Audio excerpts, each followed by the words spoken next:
ठीक है, तो हमारा टॉपिक क्या चल रहा था, सॉइल।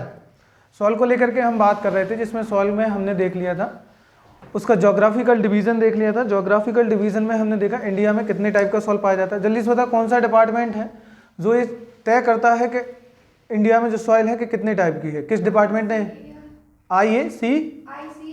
ICAR। फुल फॉर्म कौन बताएगा?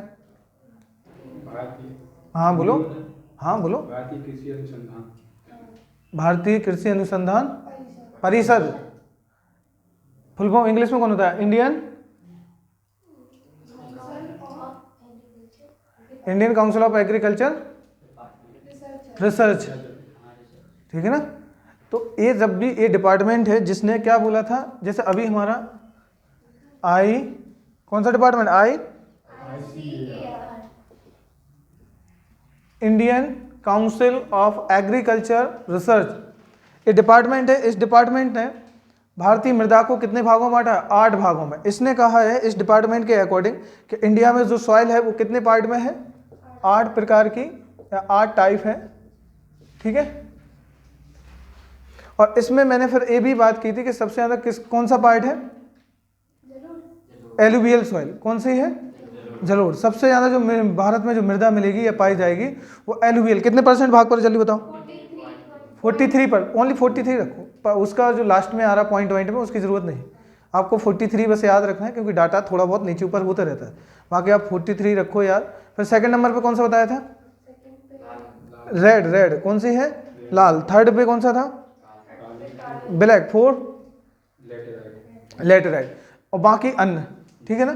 तो सबसे ज्यादा जो पाई जाती है वो एलुवियल। क्योंकि एलुवियल क्यों है, मैंने ये भी बताया था कि अगर इंडिया में देखें, जैसे मान लो इंडिया है, ये भारत है, ये भारत है, तो इसमें एक तो नदियां मिलेगी। कौन सी? इधर से पर्वतीय नदियां, ये कौन सी हैं? हिमालयी रिवर बोलते हैं ना। और एक इस तरफ से ये पूरा हिस्सा क्या कहलाता? प्रायद्वीप। क्या कहलाता है? प्रायद्वीपीय है, प्रायद्वीप भारत, प्रायद्वीपीय भारत। तो इसकी नदियां मिलेंगी। तो 2 टाइप की नदियां, लेकिन इस सब कैसी नदियां हैं? पर्वतीय नदियां हैं। क्योंकि ज्यादातर नदियों का जो उद्गम होता है वो किस वाले हिस्से से होता है? पर्वतों से होता है। क्लियर हो रहा है बात? अब ज्यादातर ये नदियां जब पर्वतों से निकलेंगी, पर्वत वाले हिस्से से निकलेंगी, तो ज्यादातर क्या करते हैं? मिट्टी का कटाव। अरे अपने साथ कंकड़ लाएंगे, पत्थर लाएंगे, बजरी लाएंगे, ये सब तो लाएंगे। और जब जैसे ही आगे बढ़ेंगी, काटते हुए आगे बढ़ेंगी, तो मैदान बनाएंगे। मैदान बनाते हुए जैसे ही आगे बढ़ती हैं, तो वहाँ पे जो मैदान जो फॉर्म होता है, तो उसका पूरा आसपास का क्षेत्र एक न्यू सॉइल का क्या कर देता है? फॉर्मेशन कर देता है, निर्माण कर देता है। और जिसमें जो नदी द्वारा जो फॉर्मेशन किया जाता है वो कौन सी मिट्टी का किया जाता है? एलुवियल सॉइल का। फिर उसमें भी मैंने बताया था कि जैसे ये है, कोई नदी है, इस प्रकार से नदी आ रही है इसमें, अगर इसके 1 मिनट समझो,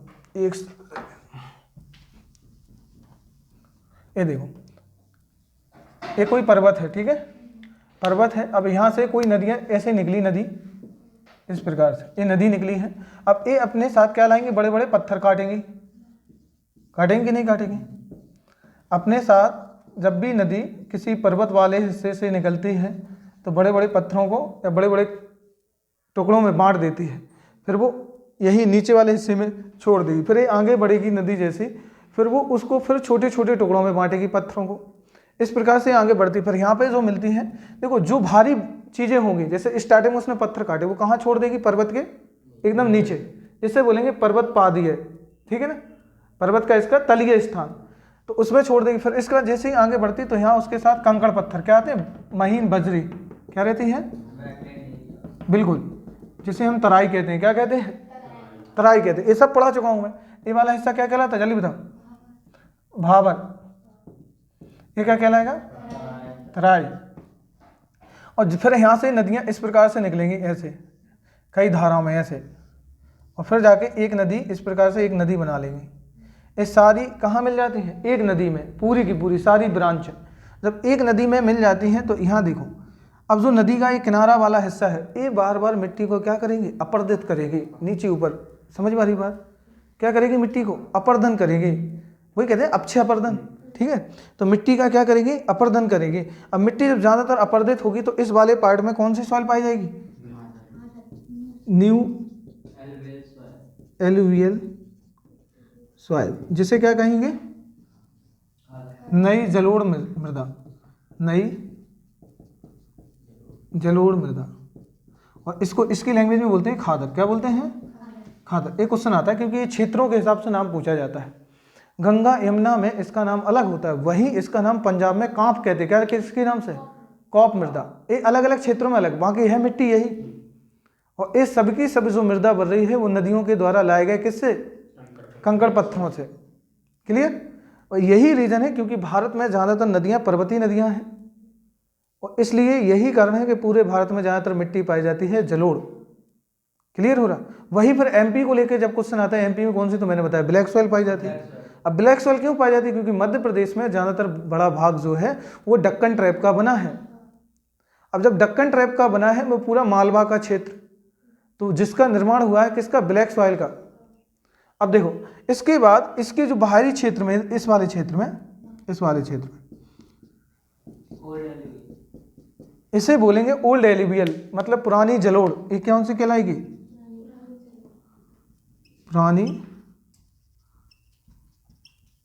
जलोढ़ मृदा। ठीक है? और जिसे कहते हैं इसकी भाषा में क्या? बांगर। बांगर सॉइल। बांगर वह मृदा जो, जैसे एक कोई नदी है, इस वाले पार्ट में से क्रम से जा रही है नदी।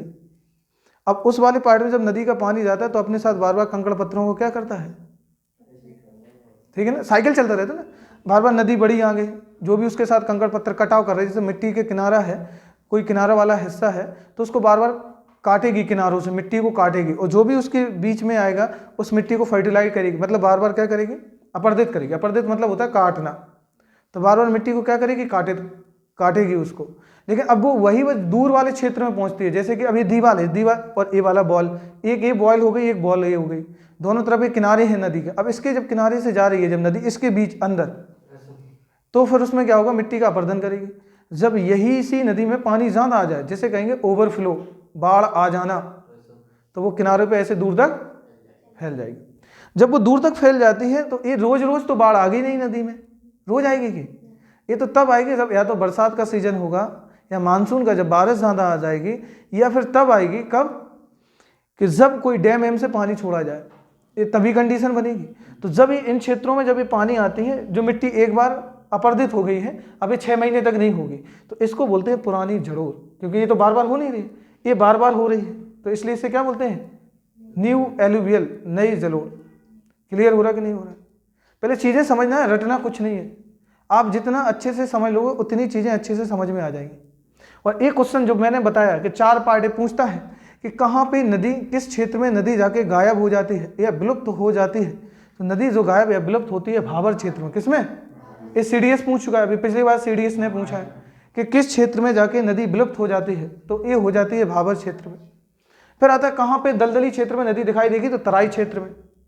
अब यहाँ तो तुम बड़े बड़े पेड़ पौधे लगा नहीं पाओगे, यहाँ लगा पाओगे क्या? मुझे बताओ। अब तुम कहो यहाँ पे हम बकरी पाल लें, बकरी पालने के लिए क्या चाहिए? भेड़ें पाल लें, उसको पशुपालन के लिए क्या चाहिए? घास। अब जब बड़े बड़े कंकड़ पत्थर हैं इस क्षेत्र में, तो घास उगेगी क्या?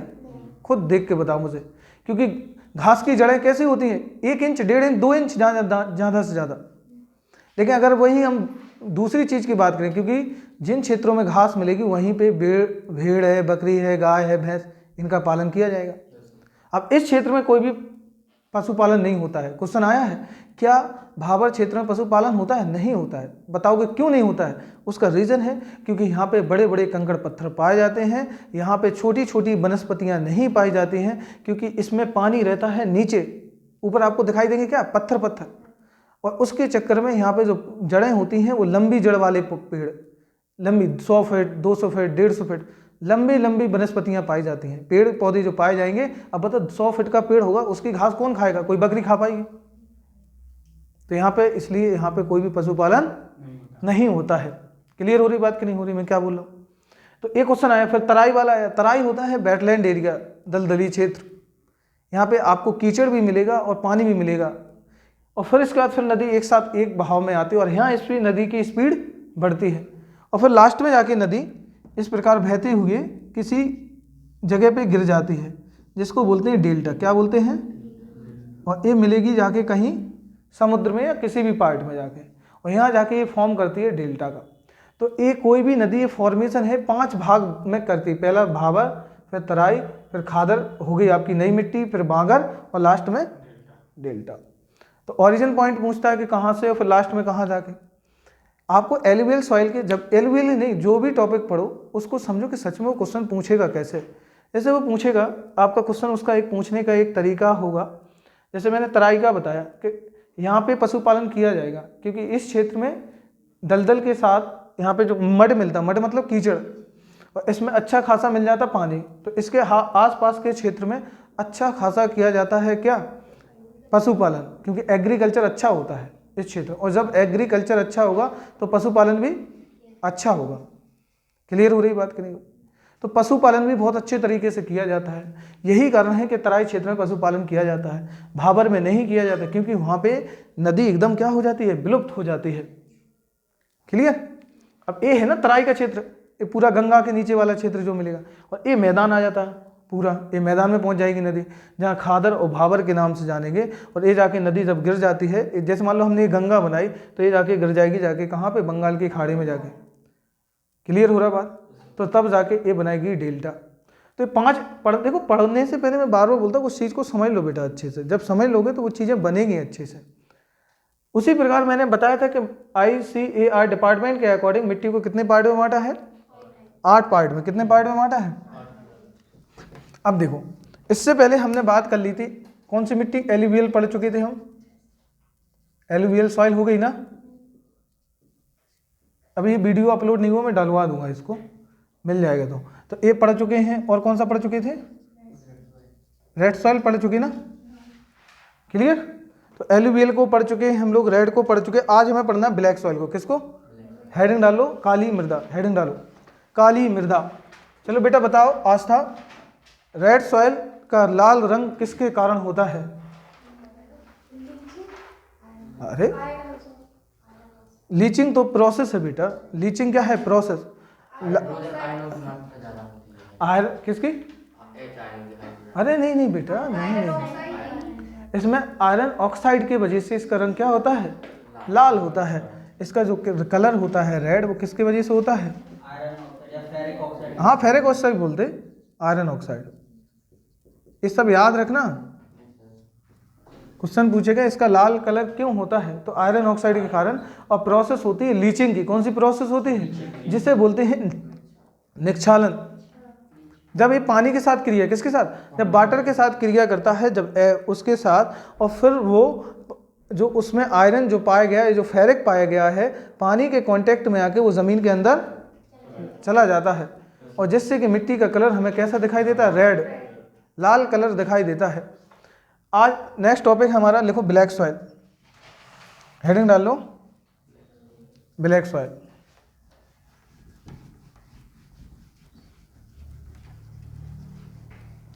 एक बार सॉइल पढ़ लो फिर अच्छे से, फिर बार बार इसके क्वेश्चन नहीं होने वाले गलत।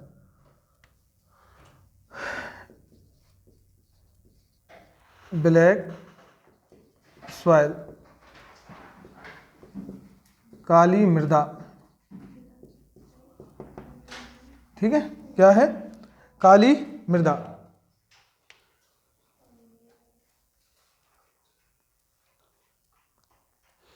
ब्लैक सॉइल को अलग अलग जगह पे अलग अलग नाम से जाना जाता है। ब्लैक सॉइल को क्या है, एक तो इसका कलर है ब्लैक, एक तो ये नाम दे दिया।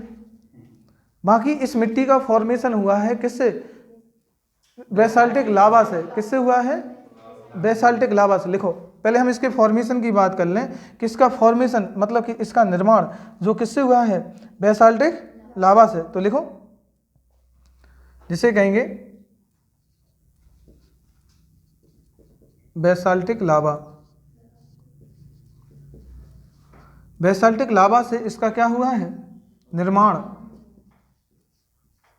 जल्दी से मुझे कौन बताएगा कि बेसाल्टिक लावा में क्या होती है उसकी क्वालिटी, कुछ एक दो फीचर बताओ उसकी विशेषताएं। मात्रा कम होती है और इसी की वजह से तो ये बेसिक होता है। हाँ, क्षारीय होता है। इसमें क्या, हाँ सुनो, सेकंड सबसे बड़ी बात है ये स्प्रेड ज्यादा होता है as compare to acidic lava की। बिल्कुल, बेसिक लावा क्योंकि इसमें सिलिका की मात्रा होती है कम, हाँ, जिससे कहते हैं विस्कोसिटी। विस्कोसिटी इसकी हो जाती है ज्यादा। हाँ कम हो जाता है, कम कम कम, उल्टा मत बोलो, हाँ। फैलता जाता है। और ये फैलेगा ज़्यादा, दूर दूर तक ये क्या करता है, हाँ ये स्प्रेड ज़्यादा होगा, ये फैलाव इसका ज़्यादा होता है और ये ज़्यादा दूर तक क्या होता है, फैल जाता है, जिसकी वजह से किसका निर्माण होता है, पठारों का, प्लेटों का, किसका निर्माण होगा, पठारों का निर्माण होता है, प्लेटों का निर्माण होता है। अब यही समझना है कि देखो मैंने दो चीज़ें बताई थी आपको बेटा, जब भी कोई वॉल्केनो है या ज्वालामुखी, ध्यान से समझ लो पहले, ये दो तरीके से आता है, कितने तरीके से, कौन बताएगा जल्दी बताओ। एक होता है केंद्रीय उद्भेदन, सेंट्रल, एक होता है फिशर। एक होगा दरारी, इसको बोलेंगे सेंट्रल,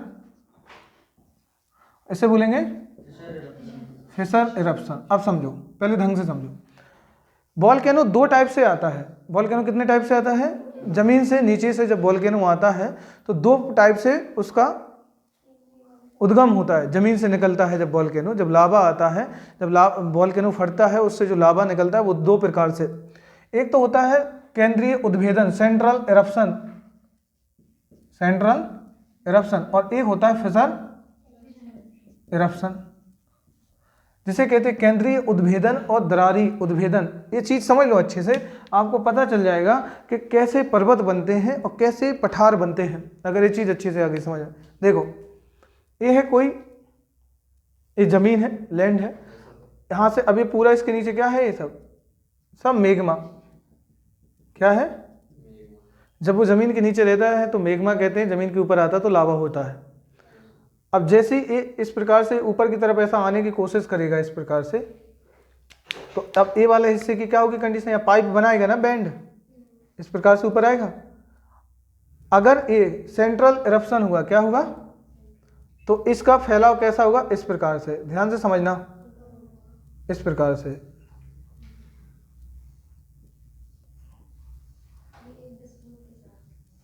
और एक विस्फोट के साथ निकलेगा, किसके साथ निकलेगा, विस्फोट करते हुए निकलेगा, जैसे बॉम्ब ब्लास्ट होता है उस प्रकार से निकलेगा। और इससे बनते हैं ऊंचे ऊंचे पर्वत, क्या बनते हैं, मतलब जो बनेंगे, जितने भी माउंटेन होते हैं, वॉल्केनिक माउंटेन होते हैं, वो किससे बनते हैं, सेंट्रल इरप्शन से। क्योंकि इसमें जो लावा निकल रहा है वो लावा कैसा निकल रहा है, जल्दी बताओ। हाई, मतलब सिलिका ज़्यादा होती है और क्योंकि बिल्कुल इसमें जो होती है वो सिलिका की मात्रा, ज़्यादा होती है, सिलिका की मात्रा अधिक। अब सिलिका की मात्रा अधिक है तो ये कैसा होगा, ये होगा अम्लीय लावा।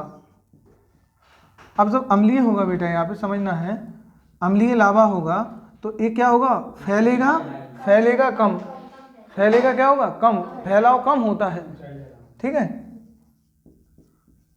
फैलाव कम। अब ध्यान से समझना है कि जब फैलाव कम होगा तो ये क्या करता है, ऊंचाई पकड़ता है, क्या करता है, जैसे ये आया तो इस प्रकार से ऊंचाई पकड़ता जाएगा, ऐसे इस प्रकार, ये फैलता नहीं है इस प्रकार से, और इससे फॉर्म होते हैं ऊंचे ऊंचे वॉल्केनिक माउंटेन, ज्वालामुखी पर्वत। ये क्वेश्चन आ चुके हैं कि ज्वालामुखी पर्वत किस प्रकार के, मतलब हाँ ऐसा है, ज्वालामुखी पर्वत किस प्रकार के उद्भेदन से बनते हैं, या किस प्रकार के इरप्शन से बनते हैं, तो आंसर क्या हो जाएगा, केंद्रीय उद्भेदन से, सेंट्रल इरप्शन से बनते हैं। इस प्रकार के लावा की क्वालिटी क्या होती है, तो इसमें अम्लीय लावा होता है, कैसा होता है, अम्लीय लावा होता है, एसिडिक लावा होता है, ठीक है। और क्या रहेगा, सिलिका की मात्रा ज्यादा होगी। अब जब सिलिका की मात्रा ज्यादा है तो इसकी विस्कोसिटी क्या होगी, जल्दी बताओ, ठीक है, विस्कोसिटी हाई होगी, इस वजह से फैल नहीं पाता है। जैसे शहद होगी ना, वो शरबत हो गया, फिजिक्स में पढ़ा होगा ना, श्यांता, हिंदी में श्यांता बोलते हैं। शहद को डाल दो आप ऐसे जमीन पे, और उसी पानी को डालो या फिर शरबत को डालो, तो दूर तक फैलेगा कौन, पानी। पानी क्यों फैल रहा है, क्योंकि उसमें जो रहेगा उस वाले पोजीशन में, क्योंकि उसकी श्यांता क्या है, कम है, और जिसकी श्यांता ज़्यादा, तो शहद है उसकी श्यांता या विस्कोसिटी ज़्यादा होती है, इसलिए वो क्या होता है, कम फैलता है, क्लियर, इसलिए फैलता नहीं, तो ये ऊंचाई का रूप ले लेता है, कठोर बनता है, और ये होता है एकदम कठोर, बहुत कठोर रहता है। और इसी में आपको जो इसके पाइप में मिलता है, एक आपका डायमंड है, ये सब चीज़ें मिलती हैं इसी वॉल्केनो में मिलते हैं, ठीक है। फिर एक होता है फिशर इरप्शन, जिसे कहते हैं दरारी उद्भेदन, क्या बोलते हैं, इसमें भी ऐसे ही आएगा, वॉल्केनो जैसे आता है, लेकिन इसका क्या रहता है कॉन्सेप्ट वो समझो। इसमें जो निकलता है वो रहता है, इसमें सिलिका की मात्रा रहती है कम। क्या रहती है? देखो, सिलिका की मात्रा कम। अब जब सिलिका की मात्रा कम रहेगी तो इसका क्या होगा? फैलेगा ज़्यादा। क्या होगा? जब सिलिका की मात्रा है तो क्या होगा? फैलाव अधिक, फैलाव अधिक। और एक बात और समझो, ये कैसा होगा? हाँ, बेसाल्टिक है, क्षारीय लावा। और चट्टानें कौन सी होगी? बेसाल्टिक, बेसाल्ट चट्टान। अब यही आपको समझना है कि जब इसमें आता है तो इसका जो लावा होता है वो फैलता ज्यादा है, इस प्रकार से।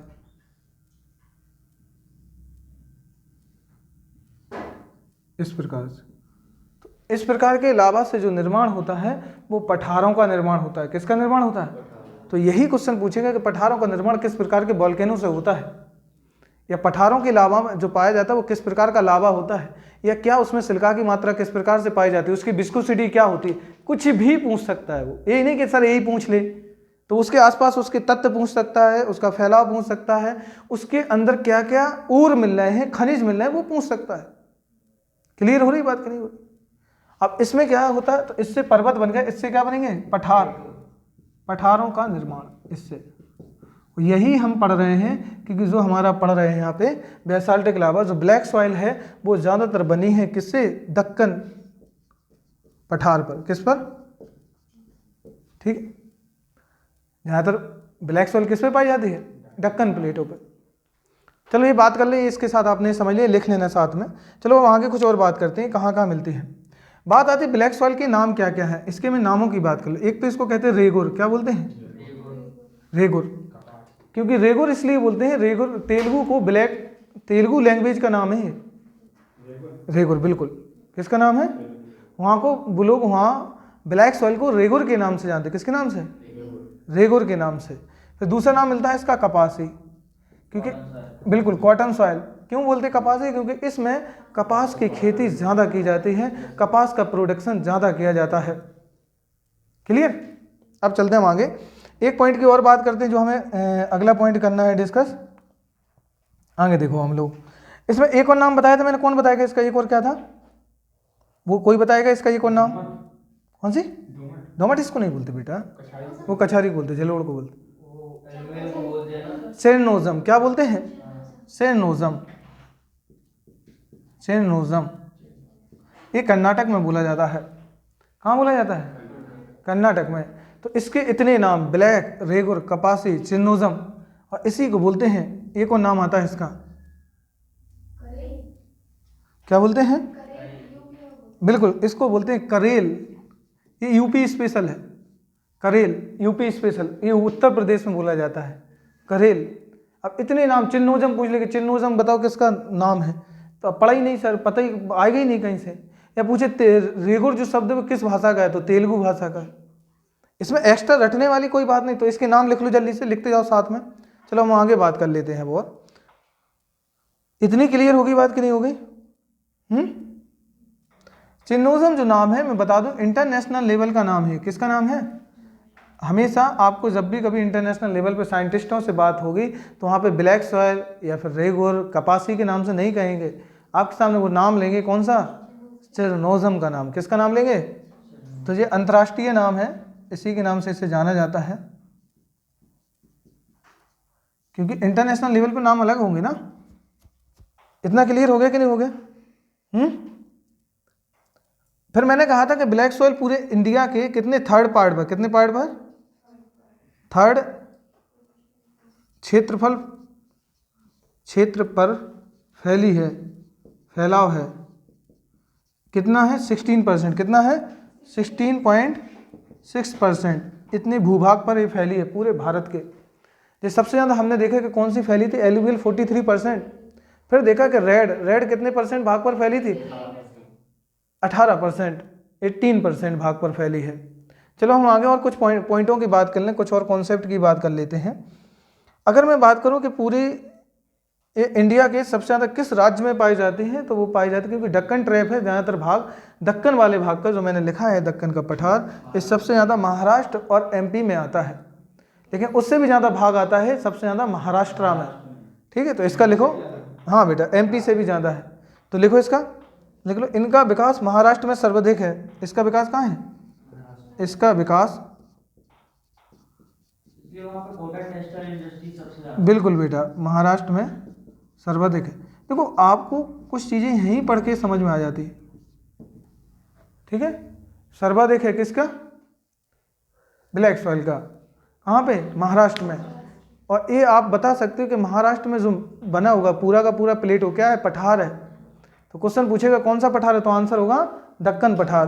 फिर पूछेगा दक्कन ट्रैप है या जो दक्कन का पठार है वो किस प्रकार की चट्टानों से बना, तो आंसर हो जाएगा बेसाल्टिक लावा चट्टानों से।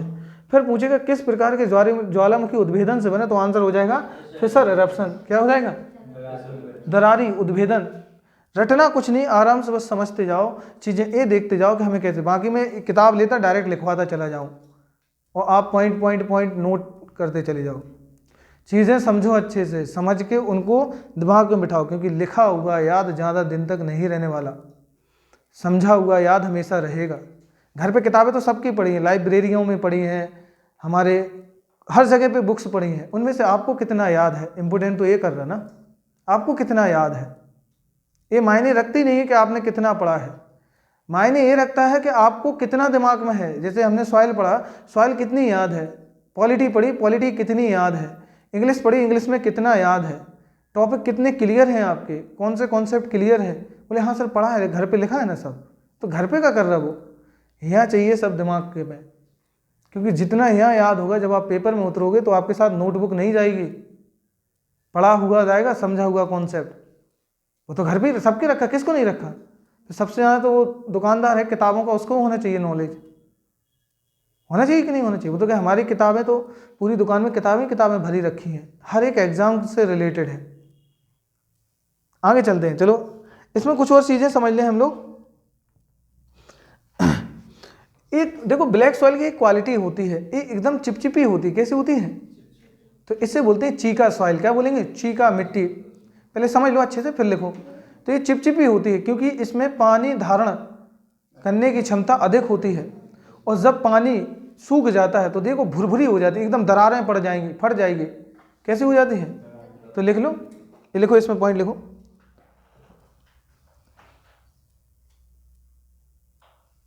कि ये सामान्यतः चीका युक्त होती है। हाँ किले बेटा, किले। तो इसे क्ले सॉइल भी बोलते हैं। पूछता है क्ले सॉइल किसको बोलते हैं, तो इसी को, चीका मिट्टी। इसका एक नाम और लिख लें, चीका। देख रहे कितने नाम है, पेपर में यही पूछता है। और ये सूखने पर क्या बन जाती हैं? दरारें बन जाती हैं। लिख लो, मिट्टी के सूखने पर दरारें बन जाती हैं, मिट्टी के सूखने पर दरारें बन जाती हैं।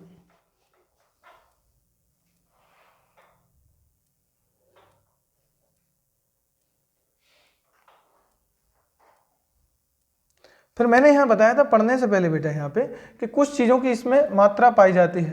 बात आती क्या क्या पाया जाता है, मात्रा किस किस चीज़ की, मतलब कौन कौन से तत्व। ये तत्व तो याद ही कर लेना, एलिमेंट सबसे ज़्यादा पूछता है, क्योंकि जब एक किसान मिट्टी को लेके जाता है तो उसका पीएच मान निकाला जाता है। क्या निकाला जाता है? और पीएच मान निकालने के बाद फिर उसमें देखी जाती है इस मिट्टी में किन किन तत्वों की कमी है। क्या देखा जाता है? कौन कौन से तत्वों। इसलिए तो वो कहता है कि मिट्टी में फास्फोरस की कमी है तो फास्फोरस डाल दो, जिसका काम कौन करता है? डीएपी करता है। डीएपी खाद डाल देना हम खेतों में। फिर वो कहेगा आपकी मिट्टी में नाइट्रोजन की कमी है तो नाइट्रोजन डाल दो। ये क्यों देते हैं वो हमें सलाह? इसलिए क्योंकि मिट्टी का सबसे पहले पीएच मान निकाला जाएगा। पहले निकाला जाएगा कि मिट्टी अम्लीय है या क्षारीय है, और अम्लता बताने के लिए जिसका पीएच मान 7 से कम हो तो वो मिट्टी कैसे होगी, और जिसका मान 7 से ज़्यादा हो वो कैसे होगी, और जिसका मान न्यूट्रल हो वो कितनी होगी? 7, एकदम फिक्स 7 होगी। फिर मैंने एक कॉन्सेप्ट बताया था कि जब किसी पौधे को या पेड़ को उगाने के लिए तो कितने से कितने बीच में मिट्टी का पीएच मान चाहिए, तो 6 से 7.5 के बीच में। कितना बताया था? 6 से 7.5 इसके बीच में पीएच मान चाहिए किसी पौधे को लगाने के लिए। अब इसलिए तो हम कोई पौधा लगाते हैं वो सूख जाते हैं, क्यों? क्योंकि हमें नहीं है उसके बारे में जानकारी। ये सब चीज़ें देखी जाती हैं। तो पहले हम देखते हैं कि तत्व कौन कौन से पाए जाते हैं। लिखो इसमें तत्व कौन कौन से पाए जाएंगे। लोहा मिलेगा, क्या मिलेगा? आयरन मिलता है, ठीक है, लोहा मिलता है, चूना मिलेगा, कैल्शियम मिलेगा, पोटास, ठीक है, क्या क्या? चूना, कैल्शियम, पोटास, ये लिख लो बेटा, एल्यूमिनियम, एल्यूमिनियम तथा और आपका इसमें मिलता है, क्या मिलता है? हाँ, मैग्नीशियम कार्बोनेट, मैग्नीशियम, हाँ, कार्बोनेट, कार्बोनेट। तो इतने तत्व पाए जाते हैं। इतने तत्वों की मात्रा समृद्ध, मतलब इन सब में, ये मिट्टी में ये तत्व मिलेंगे। जैसे मैंने बेटा बताया था, मुझे जल्दी से कौन आंसर देगा? देखो मैं कुछ भी पूछूंगा, मान लीजिए कोई मिट्टी है, कोई सॉइल है, उसका आंसर चलो कौन देता है मैं देखता हूँ। कोई सॉइल है और सॉइल की जो क्वालिटी है वो मिट्टी है अम्लीय। कैसी है? अम्लीय मिट्टी होगी तो उसमें कैसे पता करते हैं कि मिट्टी अम्लीय है? कौन बताएगा? हाइड्रोजन आयन अधिक होगा। पीएच मान से तो पता चल गया मिट्टी अम्लीय, ये तो हमें पता चल गया, क्योंकि इसलिए तो पता चलना मिट्टी अम्लीय है क्योंकि पहले हमने पीएच मान ही तो निकाला है। लेकिन अब ये कैसे पता चलेगा कि स्पेशल ये हाइड्रोजन आयन किस है? क्योंकि जिनमें हाइड्रोजन H+ आयन जहाँ अधिक होते हैं, क्या होते हैं, तो वो मिट्टी कैसे होती है? अम्लीय होती है। अगर मुझे इस मिट्टी की अम्लीयता को कम करना है तो मैं ऐसा कौन सा तत्व मिला दूं या ऐसा कौन सी चीज़ मिला दूं इसमें, या खनिज जो भी मुझे मिलाना है कि जिससे इस मिट्टी की उर्वरता, मतलब इसकी अम्लीयता कम हो जाए। ये PSC CDS हर एग्जाम पूछ चुका है कि मिट्टी की अम्लीयता को कम करने के लिए इसमें कौन सा तत्व मिलाया जाए कि जिससे इस मिट्टी की अम्लीयता कम हो जाए। बोलो जल्दी से, कौन सा? वो उसमें पाया जाता है। नहीं, वो इसमें मिला देंगे तो इसका लेवल क्षारीय हो जाएगा। नाइट्रोजन, बोलो जल्दी बोलो। इसमें हम मिला दें आपका चूना, क्या मिला दें? क्लियर हो रही बात? चूना मिलाने से मिट्टी की अम्लता क्या हो जाती है? कम हो जाती है। क्लियर हो रही? लिख लेना ये सब क्वेश्चन। मैं क्या बोला, पढ़ाते टाइम में कुछ भी पढ़ाऊंगा, टॉपिक जो चल रहा है वो तो चलेगा, चीज़ें और सारी डिस्कस भी करते जाएंगे। आपको बस समझना अच्छे से। अगर मेरी क्लास अच्छे से सुन ली और समझ ली, आपका GS का क्वेश्चन कभी गलत नहीं होगा, वरना कभी डाउट होने वाला है। बस आपको ध्यान से यहाँ सुनना है और चीज़ों को अच्छे से बेटा समझना है, ठीक है? क्योंकि इतना हो गया। अब देखते हैं कमी किस किस तत्वों की पाई जाती है। क्या लिखते हैं अब हम? कमी। कौन कौन तत्व हैं जो इसमें कम पाए जाते हैं? एक तो मैं पहले ही बोला हूँ कि बेटा एक चीज़ तो दिमाग में बिठा लो, पूरी जितनी भी सॉइल हैं, जितनी 8 की 8 सॉइल, सब में नाइट्रोजन और फास्फोरस की कमी पाई जाएगी। किसकी? 2 पॉइंट तो दिमाग में डाल लो। नाइट्रोजन की सब मिट्टियों में कमी पाई जाती है और फास्फोरस की बस एक मिट्टी है जो फास्फोरस के होने से उसकी उर्वरता शक्ति बढ़ती है। कौन बताएगा? लैटेराइट, एकदम राइट आंसर। क्या है? लैटेराइट मिट्टी जो होती है, लैटेराइट सॉइल है, उसकी फास्फोरस की मात्रा अधिक होने के कारण उसकी क्या होती है? उर्वरता शक्ति अधिक होती है। ठीक है, क्या होती है? अधिक होती है। ठीक है, बन जाएगा। तो लिखो इसमें कौन कौन होते हैं? नाइट्रोजन, फास्फोरस, ठीक है, नाइट्रोजन हो गया, फास्फोरस हो गया, और क्या हो जाएगा इसमें? हाँ लिखो जैविक पदार्थ क्या होंगे? अब जैविक पदार्थ में क्या आएगा? ह्यूमस। ठीक है ना? इनकी सबकी क्या पाई जाती है? कमी पाई जाती है। नाइट्रोजन, फास्फोरस और जैविक पदार्थ। तो क्वेश्चन ये आते हैं कि सीधा पूछे, जैसे रेड सॉइल लिख दिया, रेड सॉइल में किस पोषक तत्वों की या फिर किन तत्वों की कमी पाई जाती है? मैं पहले जब तुम लोगों को स्टार्टिंग में मैंने जब तुम लोगों को मिट्टी पढ़ाया था और मिट्टी का फॉर्मेशन पढ़ा रहा था, जल्दी से मुझे कौन बताएगा? कंपोजिशन ऑफ सॉइल, मिट्टी के संगठक। हाँ गिनाओ। पहले सुन तो लो क्वेश्चन मैंने क्या बोला है। तुम लोगों की प्रॉब्लम यही है, तुम लोग क्वेश्चन नहीं सुनते हो, आंसर बोलना स्टार्ट कर देते हो। कंपोजिशन ऑफ सॉइल बोला है मैंने, मिट्टी के संगठक बोला है, मिट्टी का प्रोसेस नहीं पूछा है मैंने।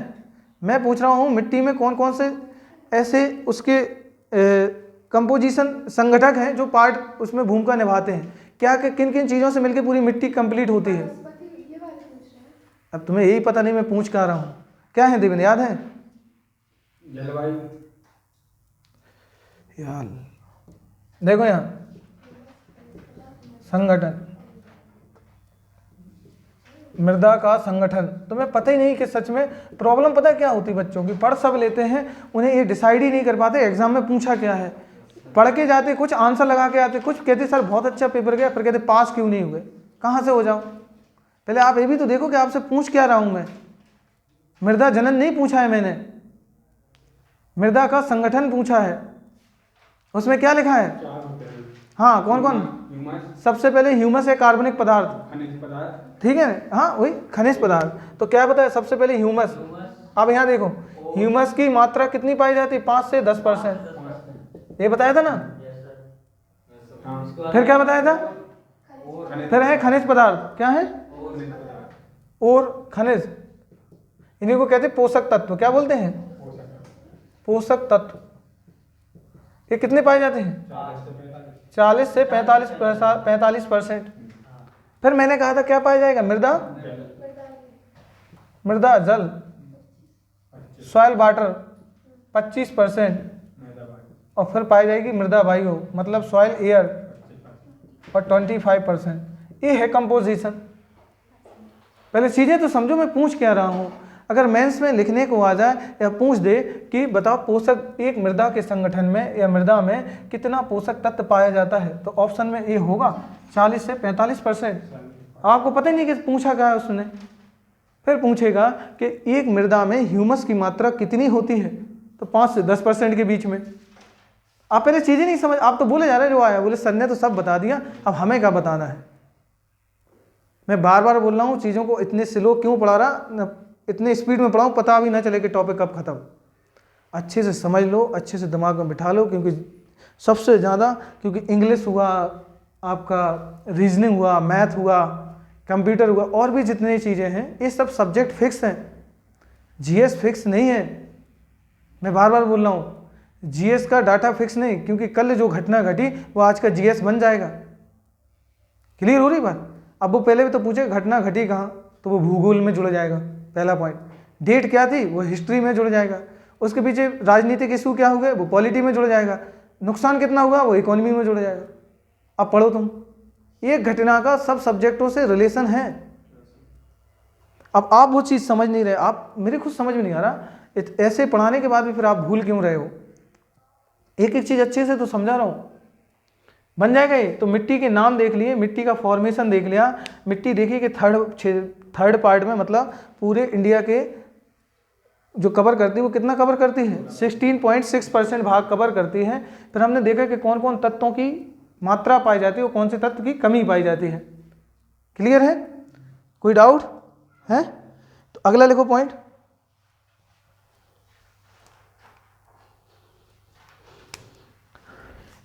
इसमें जल धारण करने की क्षमता अधिक होती, क्या लिखेंगे? जल धारण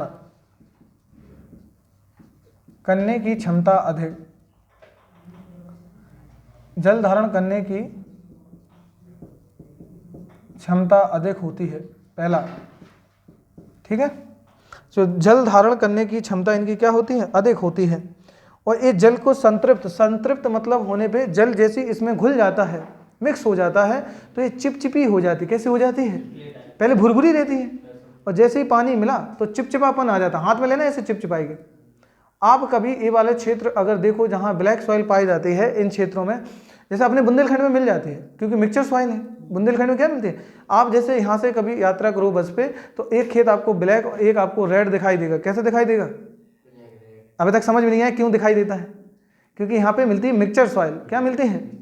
और मिक्सचर का मतलब हो गया जिसमें ब्लैक भी मिलेगी और कौन सी मिलेगी? रेड भी मिलेगी। इसलिए आधा काला आधा लाल दिखाई देता है।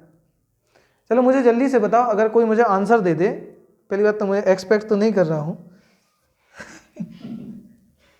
जब ये जल धारण कर लेती है तो ये कैसे हो जाए, जल चिपचिपी हो जाती है। कैसे हो जाती है, चिपचिपी, लिख लो ये, ठीक है। तो चिपचिपापन इसमें आ जाता है। और सूखने पर, ये सब लिखवा दिया पहले मैंने, क्या सूखने पर क्या पड़ जाती हैं, दरारें, दरारें पड़ जाती हैं। आपने देखा होगा जब भी कभी किसान की प्रॉब्लम आई होगी या जब भी कभी सूखे की बात आई होगी तो आपको वो जो फोटो लगाई जाती है ना किसान पे, ऐसे किसान बैठा है सर में कपड़ा बांधे, तो वो विदर्भ के क्षेत्र का है और वो ब्लैक सॉइल वाला पूरा एक दक्कन पठार वाला हिस्सा लिया जाता है क्योंकि मिट्टी में दरार। मुझे बताओ रेड सॉइल में कैसे पता चलेगा कि यहाँ सूखा पड़ा है? सूखा पड़ने का मतलब कि एक इमेज दिखनी चाहिए कि जमीन फटी है, एकदम कुछ नहीं बचा। अब रेड में क्या बचेगा, रेड को क्या दिखाओगे, वो तो एकदम दिखाएगा सिंपल, पानी गिरा और बह गया, पता ही नहीं चलना है उसमें। तो कुछ इमेज भी ऐसी दिखा दे कि आपके दिमाग पे इम्पैक्ट पड़े कि हाँ यार सूखा बहुत पड़ा है, उसका इफेक्ट भी दिख रहा है। अगला देखो, इसमें अगले क्वेश्चन की मैं बात कर लूँ इसमें, और इसमें क्या क्या क्वेश्चन बन सकते हैं इसके। इसे स्वतः जुताई की मृदा कहते हैं। क्या कहते हैं? स्वतः जुताई मृदा।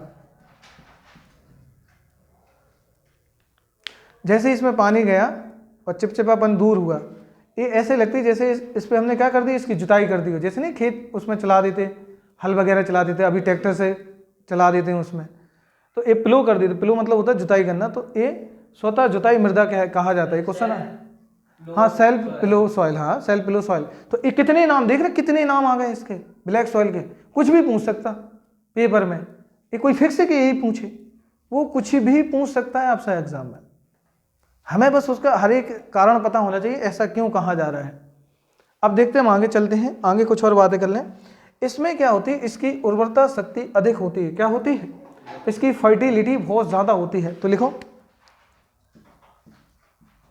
उर्वरता अधिक होती है,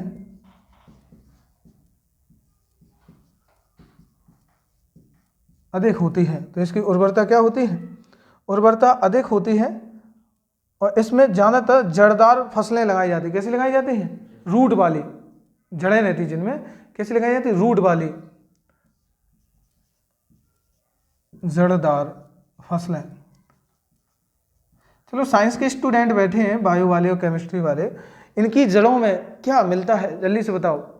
इन मिट्टी को मैं बता दूं, जबकि ऊपर हम पढ़ के आए कि इनमें नाइट्रोजन की कमी है, लेकिन फिर भी हम इस मिट्टी में नाइट्रोजन नहीं डालते। तो नाइट्रोजन की पूर्ति होती कहाँ से? जो ऊपर से नीचे पत्ते गिरती हैं। नहीं, उसमें कहाँ नाइट्रोजन मिलेगा, वो तो उसमें ह्यूमस वगैरह रहता है। पत्तियों का क्या कॉन्टेक्ट? चने से।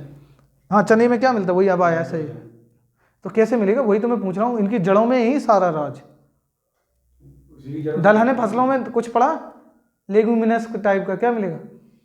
याद आ रहा किसी को कुछ? अरे बोलो कुछ।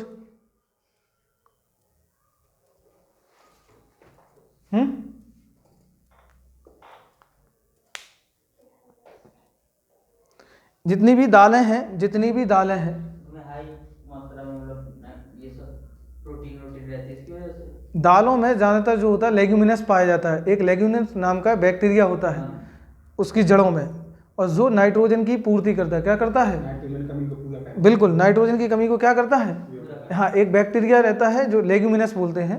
ये लेग्यूमिनस टाइप का एक पूरा का पूरा कुल है, उसको बोला जाता है। और इसमें सब आती है, ज़्यादातर दालें क्या आती हैं? दलहने, पूरी जितनी भी दलहन है, अरहर है, मसूर है, ये सब आ जाते हैं इसमें, और ज़्यादातर इसमें लिया जाता है। तो लिखो इसमें तो कौन कौन सी होती है। जैसे इसमें, जैसे आपकी कपास, क्या प्रोडक्शन करेंगे फसलों में? कपास, चना, कपास है, चना है, तुगर, खट्टे फल, ठीक है, क्या होगा? खट्टे फल, सोयाबीन,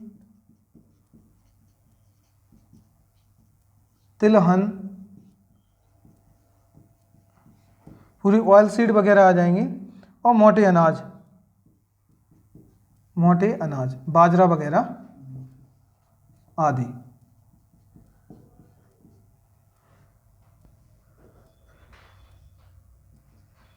मोटे अनाज आदि।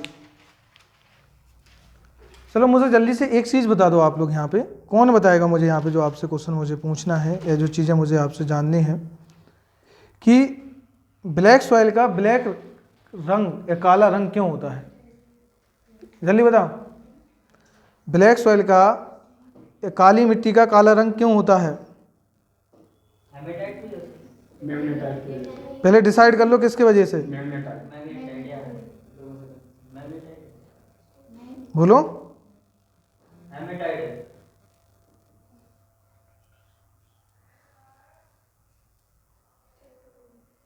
एक पूरे उसका नाम बताओ ना मुझे। टेट्राफेरस। क्या बक रहे बे? टिटेनिक फेरस। टिटेनिक फेरस। किसकी वजह से होता है? टिटेनी फेरस मैग्नेटाइट की वजह से। किसके वजह से? और ये पीएससी पूछ चुकी है इस क्वेश्चन को कि ब्लैक कलर क्यों होता है, तो टिटेनी फेरस मैग्नेटाइट के कारण। अब मैग्नेटाइट क्यों है? क्योंकि इसमें देखो पहले ही शब्द मैंने लिखा है, और पूरे भारत में सबसे ज़्यादा मैग्नेटाइट और हेमेटाइट क्या पाया जाता है? आयरन पाया जाता है। क्लियर हो रहा है? और अभी जस्ट पीएससी ने एक क्वेश्चन पूछा था कि ब्लैक सॉइल का, जैसे अभी मैंने बताया ना कि लाल कलर क्यों होता है आयरन ऑक्साइड के कारण। अब लेटेराइट का पूछेगा कि गहरा लाल क्यों होता है उसका। अरे तो फेरिक ऑक्साइड यही तो हो गया, आयरन ऑक्साइड। उसमें एल्यूमिनियम, इसके साथ कांटेक्ट में एल्यूमिनियम और आ जाता है। क्या आ जाता है? एल्यूमिनियम और कांटेक्ट में आ जाता है, जिससे कि उसका और गहरा लाल हो जाता है कलर लेटेराइट का। इसका लिख लो, क्या लिखा? Titaniferous magnetite. लिखो पॉइंट, इसका लिख लो अलग से कि काला रंग होता है इसका, ब्लैक कलर होता है। तो जितने भी टिटेनी फेरस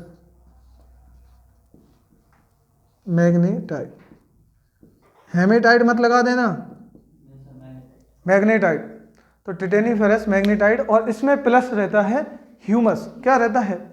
ह्यूमस, और उसको गहरा काला कर देता है। जैसे गहरा काला पूछे किसकी वजह से होता है? ह्यूमस के, प्लस ह्यूमस। क्लियर हो रही बात? और ह्यूमस कहाँ से मिलेगा? पत्तियों से। तो वो मिलता है पत्तियों से। क्लियर है? तो रटना नहीं है, आराम से पढ़ लो। तो ये रहा हमारे सामने ब्लैक सॉइल। क्या रहा? क्लियर हो गया कि नहीं हो गया? और कोई डाउट इस टॉपिक में? अभी कोई डाउट है किसी को? अब ये बेटा मुझे प्री में पूछे, मेंस में पूछे ब्लैक सॉइल के बारे में, एमपीपीएससी में, आराम से लिख दो ना, क्या दिक्कत है? 3 नंबर में है तो 3 शब्द बता दो कि इसका ब्लैक रंग। पहले तो क्षेत्र बताओ। अरे इतने सारे, पहले तो फॉर्मेशन देखो ना, इतना बड़ा फॉर्मेशन तो समझा दिया, पूरा का पूरा फिशर एरप्शन। आराम से 200 शब्द में आराम से लिख सकते हो। अगर यही आपके क्वेश्चन सीडीएस, एनडीए या सीएपीएफ, आईएएस प्री तक कुछ भी आए, आराम से कवर कर सकते हो। ऑल इंडिया का कोई भी जीएस हो, किसी भी एग्जाम के लिए इससे ज़्यादा नहीं पूछने वाला आपसे। आपको एक्स्ट्रा पढ़ना भी नहीं है। क्लियर हो रही बात कि नहीं हो रही? आपको बस अच्छे से वो चीज़ें समझ लेनी है। क्लियर? तो अभी के लिए ब्लैक सॉइल। नेक्स्ट टॉपिक अपन जो पढ़ेंगे वो पढ़ेंगे कौन सा? अपन लेटेराइट, और लेटेराइट के बाद साथ में पढ़ लेंगे कौन सा? मरुस्थलीय, डिजर्ट सॉइल। कौन सा? तो ये नेक्स्ट टॉपिक में रहेंगे। ठीक है? Okay, thank you.